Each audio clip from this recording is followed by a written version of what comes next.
ధాన్యం కొనుగోలులో దగా చేస్తే వేటు. అన్ని జిల్లాల్లో కలెక్టర్లు తమ పరిధిలోని మార్కెట్లు, ధాన్యం కొనుగోలు కేంద్రాలను పరిశీలించి రైతులకు ఇబ్బంది లేకుండా కొనుగోలు సజావుగా జరిగేలా చూడాలని, కనీస మద్దతు ధర అమలయ్యేలా చూడాలని, ధాన్యం కొనుగోళ్ల ప్రక్రియను ఏ రోజుకు ఆ రోజు రాష్ట్ర స్థాయి నుంచి పర్యవేక్షించాలని చెప్పేసి రేవంత్ రెడ్డి అంటున్నాడు. కనీస మద్దతు ధర చెల్లించని మిల్లర్లు, ట్రేడర్ల లైసెన్సులు రద్దు చేయాలి. కస్టమ్ మిల్లింగ్ నిలిపేసి బ్లాక్ లిస్టులో పెట్టండి. సీఎం రేవంత్ రెడ్డి హెచ్చరిక. ధాన్యం సేకరణపై జరిగిన సమీక్షలో అధికారులకు ఆదేశాలు. ధాన్యాన్ని మార్కెట్లకు తరలించే ముందు ఆరబెట్టాలని అన్నదాతలకు విజ్ఞప్తి. మార్కెట్ యార్డుల్లో అందుకు అవసరమైన ఏర్పాట్లు చేయాలని సూచన. తప్పుడు ఫిర్యాదులు, ఉద్దేశపూర్వక కథనాలపై అప్రమత్తం. మంచినీటి సరఫరాలో ఇబ్బందులు రావద్దు అని చెప్పేసి సీఎం రేవంత్ రెడ్డి చెప్తున్నాడు. రైతులు అమ్ముకునే ధాన్యాన్ని తక్కువ ధరకు కొనుగోలు చేస్తే ఎంతటి వారినైనా ఉపేక్షించేది లేదని, బాధ్యులపై చర్యలు తీసుకోవాలని ముఖ్యమంత్రి రేవంత్ రెడ్డి అధికారులకు ఆదేశించారు. మరి రైతులను మోసం చేస్తే మిల్లర్లపై కఠినంగా వ్యవహరించాలని సీఎం సూచించారు. వ్యవసాయ మార్కెట్ యార్డుల్లో తక్కువ ధరకు ధాన్యం కొనుగోలు చేసే మిల్లర్లు, ట్రేడ్ లైసెన్సులను రద్దు చేయాలని, కస్టమ్ మిల్లింగ్ నిలిపివేసి బ్లాక్ లిస్టులో పెట్టాలని సీఎం ఆదేశించారు. పౌర సరఫరాల శాఖ మంత్రి ఉత్తమ్ కుమార్ రెడ్డి, సమాచార శాఖ మంత్రి పొంగులేటి శ్రీనివాసరెడ్డిలతో కలిసి సీఎం రేవంత్ అధికారులతో ధాన్యం కొనుగోలు, తాగునీటి సరఫరాపై సమీక్షించారు. కొన్ని చోట్ల తేమ ఎక్కువగా ఉందని చెప్పి వ్యాపారులు, మిల్లర్లు ధరలో కోత పెడుతున్నారని తమ దృష్టికి వచ్చిందని, అందుకే ధాన్యాన్ని మార్కెట్లోకి తెచ్చే ముందు ఆరబెట్టాలని ముఖ్యమంత్రి రైతులకు విజ్ఞప్తి చేశారు. నేరుగా కళ్ళాల నుంచి వడ్లను మార్కెట్కు తెస్తే తేమ శాతం ఎక్కువగా ఉంటుందని, 1-2 రోజులు ధాన్యాన్ని ఆరబెట్టి మంచి రేటు పొందాలని సీఎం సూచించారు. రేవంత్ రెడ్డి తెలియని ముచ్చటన తెలిసి మాట్లాడతారా, తెలియక మాట్లాడుతుంది లేదు కానీ ఏ ఒక్క రైతు కూడా పంటను కూసుడుతోటే మార్కెట్ పట్టుకురాడు. వీళ్ళు వ్యవసాయ శాఖ మంత్రులు ఎట్లయితారో లేదని ముఖ్యమంత్రులు ఎట్లయిందో ఇవ్వని తెలియదు. కానీ ఈరోజు మార్కెట్కు ఎంత మంచిగా మాట్లాడుతాడు. 1-2 రోజులు ధాన్యాన్ని ఆరబెట్టి 1-2 రోజులు, ఒక్కొక్కరు వారం 10 రోజులు ఆరబెడతాడు. చలో నీకు చేతనైతే ఒక్కసారి ఊళ్ళలో పోయి ఏ ఒక్క రైతునన్నా కుసబెట్టి అడుగు.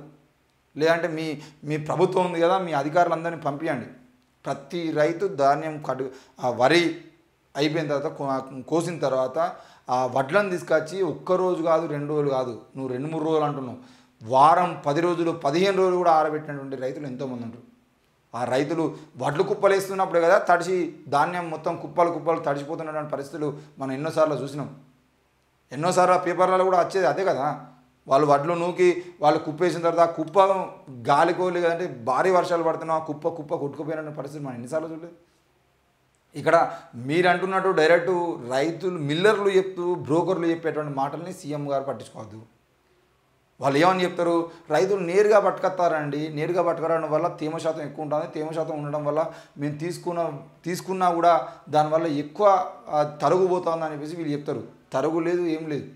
అసలు నిజానికి కల్లాల దగ్గరికి, ఎక్కడైతే కల్లాలు ఉంటాయో ఆ కల్లాల దగ్గరికి, రైతుల దగ్గరికి ఈ బ్రోకర్లు వస్తారు. బ్రోకర్లు వచ్చి అందులో వడ్లలో తేమ శాతం ఎంత ఉందో చూసుకొని వేసి బాగానే ఉన్నాయని చెప్పేసి చెప్పిన తర్వాత కూడా ఆ వడ్లను బస్తాలు వేసిన తర్వాత కూడా ప్రతి బస్తాకు 2 కిలోలు, 3 కిలోల 3 కిలోల నుండి 5 కిలోల వరకు, ఒక్కొక్క బస్తాకి 5 కిలోల వరకు తరుగు తీసేసి ఈరోజు మోసం చేస్తూ ఉన్నారు. మీరు ఏ గ్రామం కన్నా ఇలాంటి తీసుకోపోదాం, బరాబర్ ప్రతి విషయంలో వడ్ల రైతులకి కాదు, మొత్తం అందరు రైతులకు అన్యాయం జరుగుతూ ఉంది. ఈ ఉత్తమ్ కుమార్ రెడ్డి తెలియదా, ఇక్కడ నల్గొండ జిల్లాలో జరిగేటువంటి కేవలం వడ్లతోని ఈరోజు కోట్ల రూపాయలు సంపాదిస్తున్నటువంటి కాంట్రాక్టర్లు ఎవరో తెలియదా.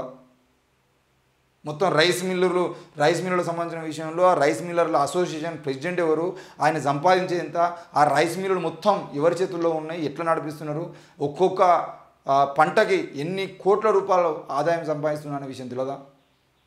ఎన్నిసార్లు పేపర్కి రాలేదు. 100 కోట్లు లాభం, 1000 కోట్లు లాభం, ఈసారి అసలు రైతుల్ని ముంచి 1000 కోట్లు సంపాదించారు అని చెప్పేసి ఎన్నిసార్లు పేపర్లు రాలేదు.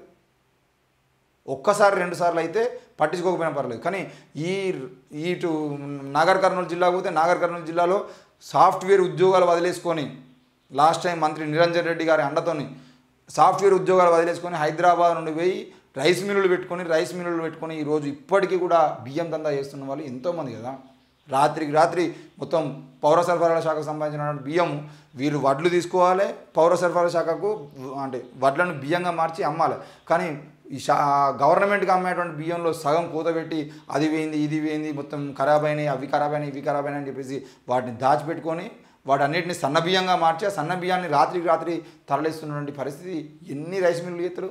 ఒక్కసారన్నా మీరు అధికారంలోకి వచ్చిన తర్వాత ఒక్క రైస్ మిల్లు మీద దాడి చేసిరా, అధికారులు పోయి చెక్ చేసిరా, ఏముండదు.